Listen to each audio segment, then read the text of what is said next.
First of all, why do we study the subject theory of computation, or what we are going to learn in the subject theory of computation?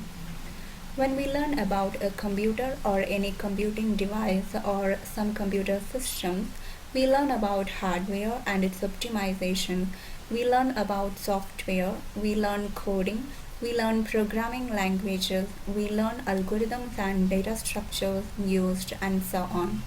Anyway, the basic task of a computer or any computing device is problem solving. And a computing device solves a problem for us by doing some kind of computation. So there is a need to study about these computations. Not all the computations can be done by the computer.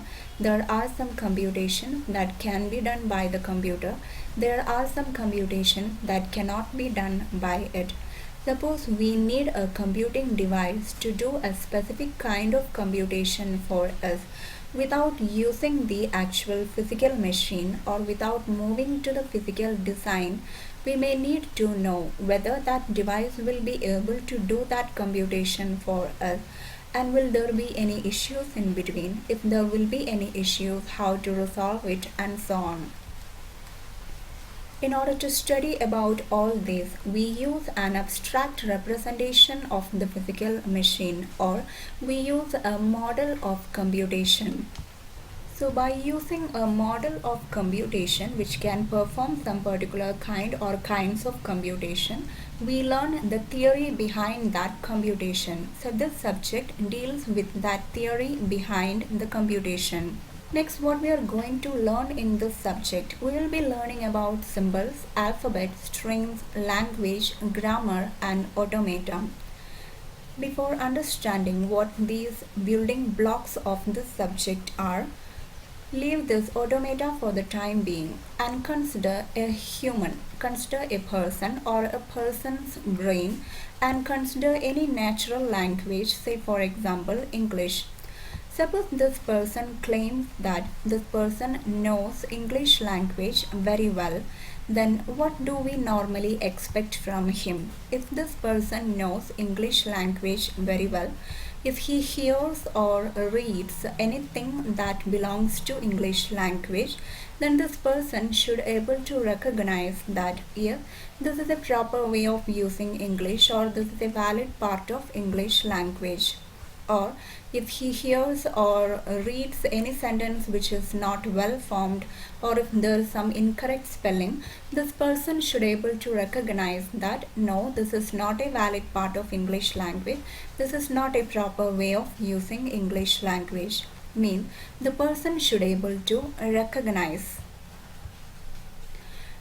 Also, if this person knows English language very well, then this person should able to produce or generate anything belonging to English language. Any word or any sentence he should be able to say or write or express in English language. And for that, the very basic thing that person should know is the English alphabet. There are 26 English alphabets. It means there are 26 symbols in the set alphabet. There are a lot of other symbols. 0 to 9 are symbols, plus, minus, star, hash, ampersand. There are a lot of symbols in the world. An alphabet, according to English language, consists of a finite set of symbols. Then knowing just the alphabet is not enough. The symbols in the alphabet can be combined to form words, but not all combinations are valid words. There are invalid words too, and the words can be combined to form sentences, but not all combinations are valid sentences. There can be invalid sentences too. Together we can say symbols in the alphabet can be combined to form strings. Strings can be again combined to form string, but not all strings are valid. There can be valid strings and invalid strings. Only the valid strings become the part of English language. So English language is actually a set which consists of only the valid strings that can be formed over English alphabet. So English language can be considered as an infinite set which consists of only valid string. This set is a subset of this all possible string set. So this is an infinite set which consists of valid strings and invalid strings all possible over this alphabet. And how it is determined that a word is valid or a sentence is well formed. Behind every language, there will be some rules and regulations specifying how to form the language, how to form each and every element within that language, how to form a valid word or how to form a well formed sentence. So if this person knows everything in English language, including the rules and regulations, then this person should able to generate anything belonging to this set of English language. Also, if this person hears or sees anything coming under English language, this person should able to recognize that it is a part of English language. It means the person is acting as a recognizer or acceptor. Now in a computing environment, think about a recognizer we are familiar with. Think about a compiler. What a compiler does. A C compiler. If we give a program to a C compiler, then the C compiler accepts it if it is a valid C program and rejects it if it is not a valid C program. Means the compiler is acting as a recognizer, and this is actually a string. If this is a valid string according to C programming language, compiler will accept that string, and if it is not a valid string according to C programming language, compiler rejects it. So C programming language is a set of all possible valid strings, means all possible valid C programs.